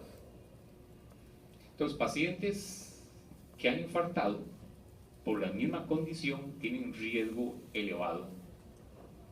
Siempre mantienen el riesgo de que al darle AINES les favorezca una trombosis. Sobre todo más los COX, ¿sí? O los COX selectivos. Entonces es una población ya delicada y particular. Y parece que el riesgo no se cae, como decían, después de 6 meses de AINES. Lo siguen manteniendo.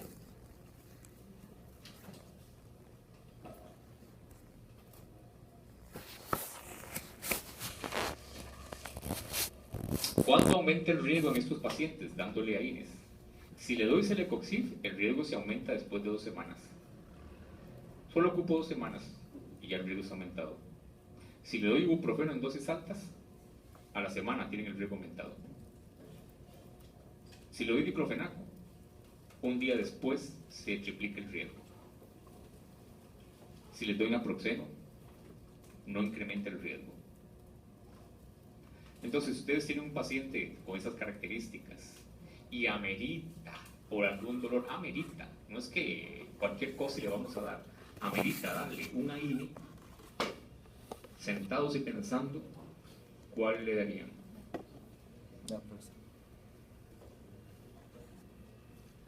El de menor riesgo, que es el naproxeno.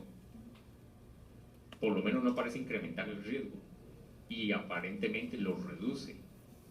O podría ser Un calecoxib, si es poco tiempo. ¿Cuál? Calecoxib, Calecoxib. si es poco tiempo. Celecoxib. Es celecoxib. Es un COX-2 preferencial. Igual le doy diclofenaco, entonces parece chiste. Pero el diclofenaco se ve que aumenta el riesgo después de un día. Sí, vean qué increíble, ¿verdad? Y el celecoxib después de 14. ¿Sí? Entonces le puedo dar como una semana Celecoxib. Entonces bajas, ¿verdad? O, ¿qué también puedo hacer? Darle acetaminofén, ¿sí? Aunque por ahí anda que también tiene anillo de riesgo, pero es muy bajo. Y también, ¿qué puedo hacer? Según lo que vimos. Le puedo dar aspirina en dosis mayores como analgésico y antiinflamatorio.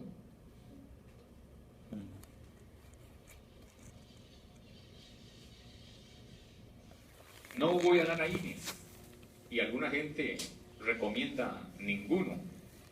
Y si es necesario lo que acabamos de oír, de decir, en pacientes con infartos del miocardio, jamás dar coxib ni selectivos. Cuando hay que reemplazarles algún stent, tienen el mismo riesgo. Pacientes con angina de pecho inestable, pacientes de bypass coronarios, pacientes con accidentes vasculares cerebrales, trombóticos. Esto es el grupito en que no se recomienda darles AINES.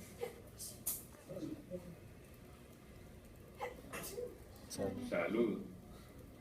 A los alérgicos pueden darles siempre y cuando no sean alérgicos a los AINES.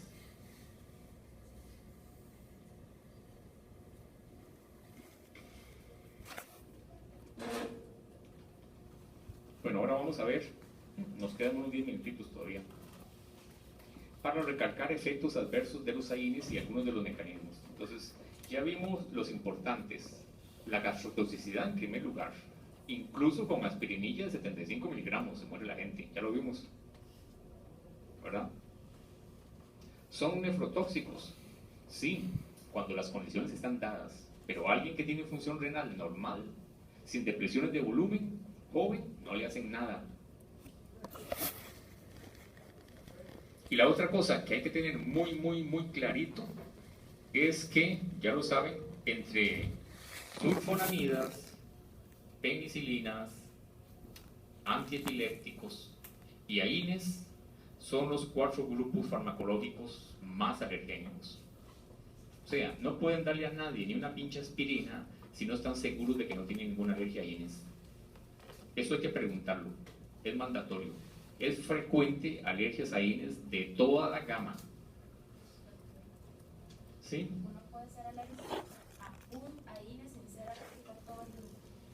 Sí, no a todo el grupo, por lo general, sin ser alérgico a otro grupo. Yo para eso les dije los grupos, los derivados de ácido propiónico, ¿verdad? Los derivados de ácido acético. Sí, hay gente que es alérgica a uno y no es alérgica a otro AINES de otro grupo por lo general, ¿verdad? Entonces, estas, por lo general, son las alergias reales, las mediadas por IgE, y son muy específicas.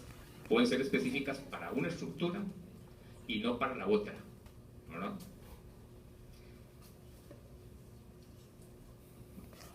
Y puede haber el caso de que pueden ser mediadas, por ejemplo, las que dicen por leucotrienos.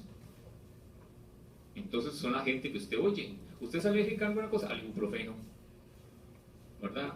Como es el non plus ultra. Yo soy alérgico al ibuprofeno, soy alérgico al acetaminofén y soy alérgico al sulindaco. Ya con eso, ¿verdad? Ay, sí, voy a probar entonces para estar bateando, ¿verdad? Ay, tal vez no. Y una persona que es alérgica a 3 AINES, lo que le está diciendo es que es súper alérgica, ¿verdad? Por otro lado, entonces, ¿qué? No, y ahí este caso no, era una cubana y era alérgica a todo, entonces, pero le doy agua a usted, usted hace alérgica al agua. Pero hay casos en que dicen, yo soy alérgico al sulindaco, y ya le dicen a uno tiene que preguntar supuestamente. Hay gente que no pregunta, también uno lo ha visto, ¿verdad? Recuerdo una vez que llegó una gringuita muy bonita, 20, 22 años, y el ojo así, ¿verdad? Todo cerrado, un morete, un angioedema, ¿sí? No, no parece un golpe, ¿verdad? Es una reacción alérgica. ¿Y qué le pasó? Es que yo soy alérgica al ibuprofeno. ¿Y qué? Y tomé ibuprofeno. Pero entonces, es que vea, yo me fui para la playa. Ay, claro, se ponen como lagartijas al sol todo el día. Me dolía la cabeza y seguro que la insolación y todo. Fui donde un médico de una clínica que había ahí privada y donde estaba, entonces me mandó un medicamento para el dolor de cabeza y que me hidratara y ella no le dijo nada y el otro no le preguntaba nada y lo que le dio fue ibuprofeno, ¿verdad? O como esta señora cubana, me acuerdo yo, era alérgica al acetaminofén incluso, que es el que tiene menor riesgo, un 5-10%. Era alérgica al diclofenaco, era alérgica al surbintaco o a la indometacina, ¿verdad? Y todavía quería probar otro AINE. Bueno, ¿en qué estamos? En la gastrotoxicidad. Otra vez, para que vean y sean conscientes, porque parece que la conciencia es generalizada. Recuerden que nosotros tratamos de que las personas se alivien, ¿verdad? No queremos matarlas. Y no estoy hablando de que metieron la pata en el diagnóstico, metieron la pata en el procedimiento quirúrgico. No, estoy hablando de que metieron la pata en el manejo farmacológico. ¿Y por qué? Vean hace unos años las estadísticas bonitas que misteriosamente no volvieron a aparecer. Desgraciadamente. Vean, aquí estamos hablando de causas de muerte. Número de muertos. Primera causa de muerte en Estados Unidos, leucemias. Sí, una leucemia, pues de casos muy severos. Sí, el manejo todavía y leucemias. Segunda causa de muerte, el SIDA. Sí, claro, iba a ser una pandemia, todo el mundo se iba a morir de esto. Segunda causa de muerte. No nos extraña. Tercera causa de muerte, tomar AINES. Y ustedes oyeron escándalos, o Newsweek publicando, o Times, o Nature diciendo, la tercera causa de muerte era estar tomando AINES. Y Estados Unidos que todo lo manda por prescripción. Por eso hay que tener cuidado. Estaba enojando. Por eso hay que tener cuidado cuando se prescriben AINES y usar un poquito el brain. La caja se enoja, y es verdad. ¿Cuántos de ustedes no han visto que medio mundo en este país tiene guacas de AINES en la casa? Corrientemente tienen varios blisters de acetaminofén. Tienen diclofenaco inyectado. Tienen ibuprofeno en tabletas, también, en guacas.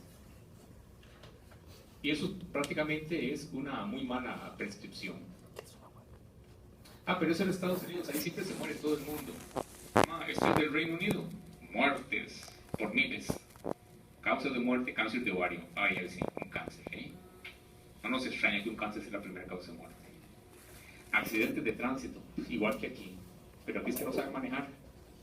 Ahora yo no sé cómo sacan la licencia. Sacan la licencia y después todo el mundo, como nos creemos que es un país democrático, y eso significa que yo hago lo que a mí me da la regalada gana. Nunca nadie vuelve a poner una direccional, ¿verdad? Yo quiero llegar primero que los demás porque yo soy más importante. Tercera causa de muerte, tomar AINES. Entonces, y eso es solo un grupo de medicamentos, ¿verdad? Bueno, entonces hablemos de la gastrotoxicidad. Vean aquí, esto es por tomar aspirinita de 81 miligramos, todo esto. Ya sabemos que eso incluso puede matar. La gastrotoxicidad es dependiente e independiente de las ciclooxigenasas. Son dos mecanismos. Yo puedo tener efectos locales y efectos sistémicos. ¿Con los AINES? El efecto local, recuerden que muchos de los AINES, y se los dije, son ácidos y derivados de ácidos, y se los dije, derivados de ácido protónico, derivados de enólico, derivados de ácido acético. Entonces, el estómago es ácido, y ellos son ácidos débiles.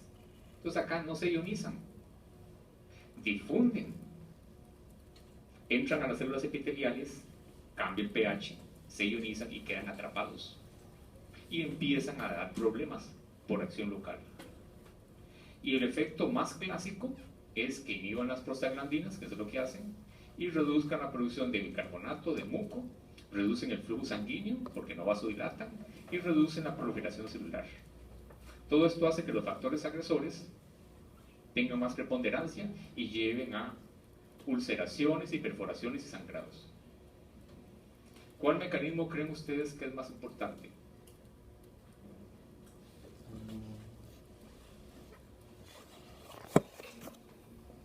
El de la derecha. El de la derecha, Sí. o sea, el sistémico. ¿Quién dice que este? ¿Y cómo sabe usted que el de la derecha es más importante?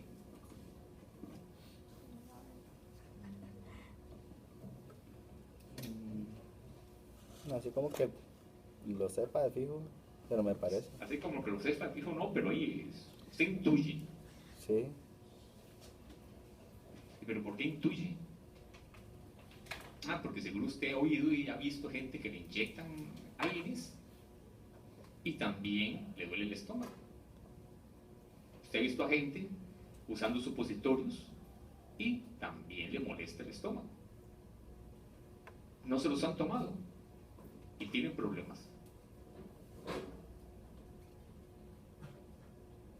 Y también están los COX independientes que se citan.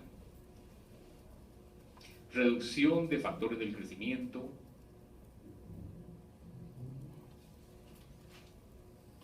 interfieren con factores protectores de las células epiteliales. Algunos, como la indometacina, es apoptótica y generan radicales de oxígeno. Entonces pueden haber otros mecanismos más, sí. Pero el principal es la gastrotoxicidad, que es mediada por la inhibición de prostaglandinas.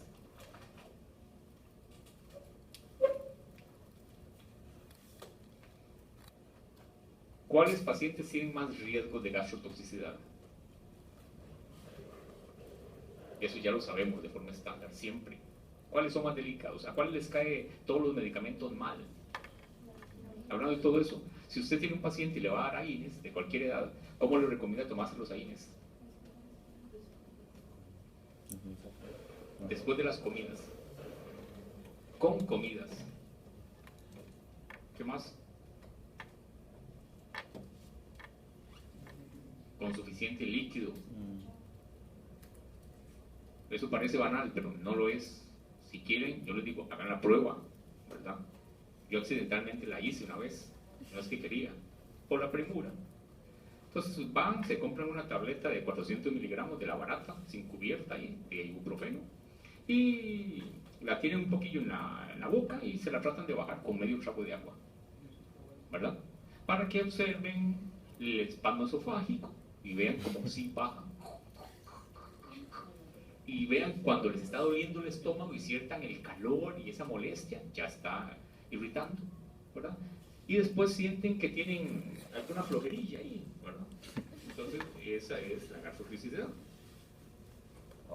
Entonces, los adultos mayores, por supuesto. Vean qué ironía. ¿Para qué grupo de población se desarrollaron los COXIF? ¿Y pensando en qué?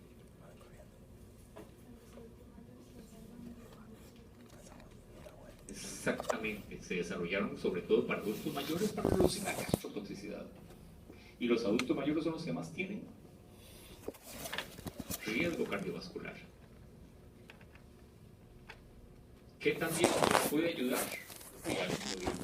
El estar usando AINES de dosis altas. La duración del uso de los AINES. Hacer combinaciones de AINES que no tiene sentido. O sea, no tiene sentido dar 500 miligramos de naproxeno y 50 de diclofenaco. ¿Qué más aumenta el riesgo? Si están tomando anticoagulantes, otro antiplaquetario, glucocorticoides, ¿y qué más me falta? Ah, y también inhibidores de la recaptura de serotonina, antidepresivos. Todo eso aumenta el riesgo de sangrados.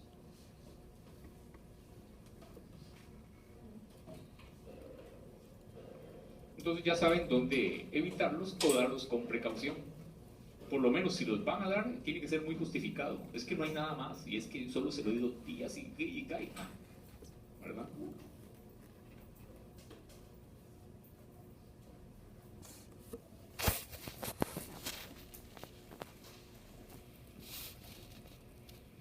Lo que no les dije que es importante, ya ahorita nos vamos.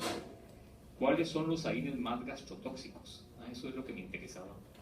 Espérense.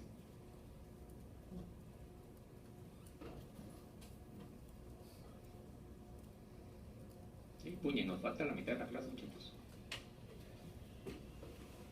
¿Dónde estaba? Aquí. Aquí también es ibuprofeno. Vean, ibuprofeno de menos o igual a 1200 miligramos al día, lo que les está diciendo, 400 miligramos cada 8 horas. Esto es otro metaanálisis igual. A esa dosis el ibuprofeno se tolera mejor que todos estos fármacos. Se tolera mejor que la indometacina, no nos extraña. El naproxeno es un poquito más cardiotóxico, ese es el problema del naproxeno, gastrotóxico. Vean, se tolera mejor que el diclofenaco. No me extraña que ni este también extraña, recuerdan, es un COX con cierta preferencia, igual que el COX-2, que el diclofenaco. Entonces, el ibuprofeno no hay que echarlo a la basura, eso es una mentira. El ibuprofeno en dosis bajas, esa que les dije, es barato y se tolera relativamente bien, y el riesgo cardiovascular es moderado. Eso no hay que olvidarlo. Ahora, ¿cuáles AINES son los más gastrotóxicos?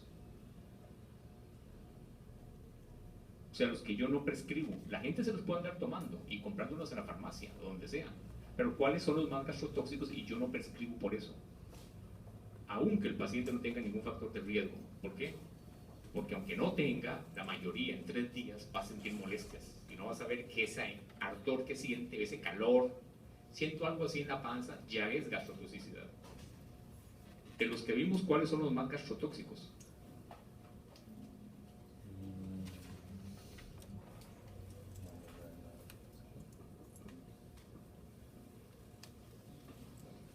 Uno, los más gastrotóxicos y alergénicos, no me da tiempo llegar a las estadísticas de alergia, es el piroxicam. Es algo que uno nunca prescribe. La gente se lo toma, anda comprándolo, pero son cosas que uno no prescribe. ¿Por qué? Porque sabe los riesgos. Menos a la dosis que están diciendo ahora, de 40 miligramos. La dosis de él es de 10 a 20. Ahora le andan diciendo a uno que se tome 2 tabletas, 2 veces al día, 2 cápsulas. El piroxicam, el ketoprofeno, el dexketoprofeno, el ketorolaco, la indometacina, son de los más gastrotóxicos.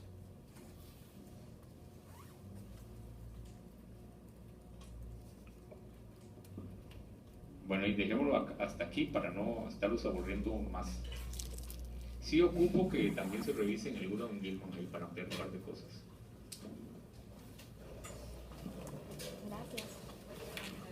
Bueno, gracias. El ácido mefenámico está más de los gastrotóxicos que de los que no.